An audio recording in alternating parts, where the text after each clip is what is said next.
of course, we will need food, and more new technologies are coming, Right. hydroponics and vertical farming and so many things. But basic farming will be needed, and that is why this combination of farming plus value addition is the answer. So that should be. So, in your opinion, of course, the ask of MSP and getting out of the World Trade Agreement and all is just nonsense.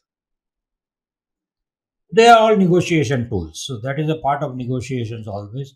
When you want one thing, you ask for three things, you will get one. There's one sensitive issue which we wanted to talk about in the current affairs section, and how that really affects our exports, our imports, our exports, and things like that.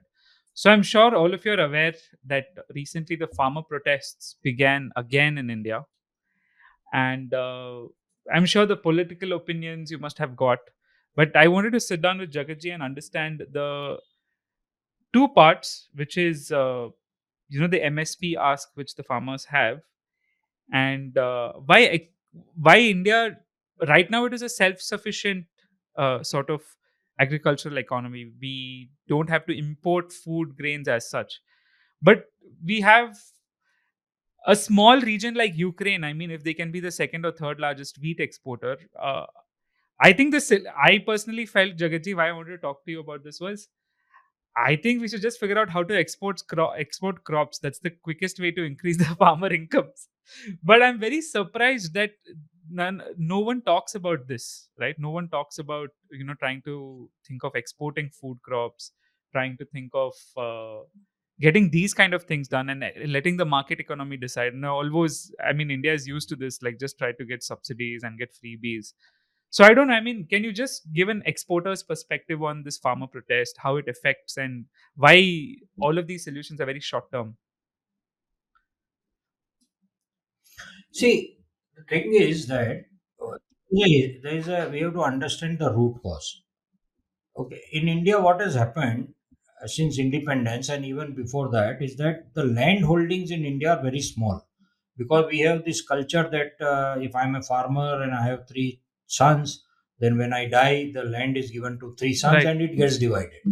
So each one has a small land holding. Then in turn, when they die, they will give to their two sons. So land holding has become very small. Now, with that small land holding, you cannot make money, first of all. Second, you cannot do mechanization, because for mechanization, you need large land holding. That is what Right. countries like Ukraine have done. Ukraine, I still remember in Canada, I used to work as a trade commissioner of one of the states of Canada called Manitoba in India for 9 years, and our largest export from Manitoba was agriculture produce. And sometimes in the evening parties, I used to go, and my boss in the government would introduce me to someone and say, "This I'm introducing you. This is a small farmer." And after 30 minutes of discussions, I would come to know they have 8,000 acre of land. Right? So that is called small farmer there. And there is no labor there in that country. So everything is mechanized. India doesn't have. And third very important factor is that you ask any farmer's children, particularly boys, do you want to do farming? They will say no. No farmer's children want to do farming. Why? Because it is hardship, physical hardship. Today they have a smartphone in their hand. It is dependent on rain. It is so uncertain. And then there is a mandi, then there is a marketplace, then prices are decided in the marketplace. Even after you have braved the natural calamities and hardship, it is not necessary what price you will get. So this is the background. So as you mentioned, you will be surprised. India is the largest exporter of rice in the world. India has the largest rice market share in the world. Our fifth highest export of India in terms of all Hmm. products is rice and many other food grains. So that way, Indian exporters are doing good. Our highest export today of Wow. rice is to Iran. Second highest is to Saudi Arabia I'm sure and to they love many their other countries. biryanis. Middle East is completely. Yeah, yeah, absolutely, absolutely. And Middle East, all Indian rice is there, big time. So the challenge is that this I think is more political.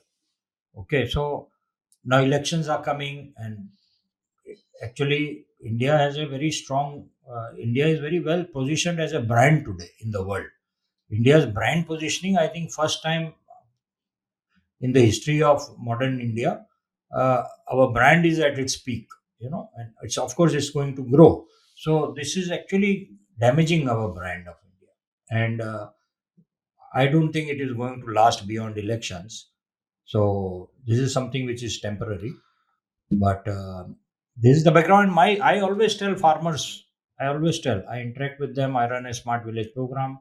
I'm very well connected to grassroots, and I work with them. And I tell them, I'll give two very interesting examples, and they are so prosperous, and they are not part of this agitation. In fact, hardly I believe that hardly 1%, not even that, of the farming community is part of this agitation, because only very rich farmers are there, and the real farmers, in my opinion, are actually farming, right? They are in the farm. They are not on the protest road.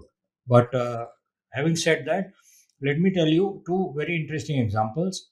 We encourage farmers who are growing tomatoes, and they were saying, I hardly get 2 or 3 rupees per kg price. We encourage them to make tomato Right. ketchup, which is value addition. Tomatoes life is 2 3 days. You Right. will sell in pressure price. Right. Ketchup life is 1 year. You can sell whenever, and it is a very glamorous business. So youngster will do that Right. business in the family. It is a bottle, there is a label, there is a website, there is a market you will go to sell. Right. It's glamorous. Farming is not glamorous, right? But the same youngster, when they start selling ketchup, in 6 months they will realize, if I want to do ketchup business, I will have to produce tomato. So they Right. will go back to farming. Right? Same way, we are working with a group of farmers in many villages Right. who are growing groundnut. We converted 25% of the groundnut produce Right. into peanut butter. $4 billion. $4 billion a year is the market of peanut Wow. butter in America. Right. Imagine, Right. 3,000 crores. And they are exporting to US, to the Indian community food distributors who are supplying it to the American market. That's value addition from Right. groundnut to peanut butter. So that is We what need we need modernization to in do. terms of value addition. You can't Correct. just expect to sell Correct. raw produce and make money. Right. So that is the Right. solution in your opinion, is what you're saying. Yes, yes, long run. Because yeah, see, very soon a time will come. Who's going to do farming? Even in Punjab, if you see, the landholders are actually prosperous farmers. They don't do Right. farming. They hire laborers, which come from UP and Bihar. But now UP Right. itself is growing so well. People Right. are not wanting to come. Who will do the farming then? So, of course, we will need food, and more new technologies are coming, Right. hydroponics and vertical farming and so many things.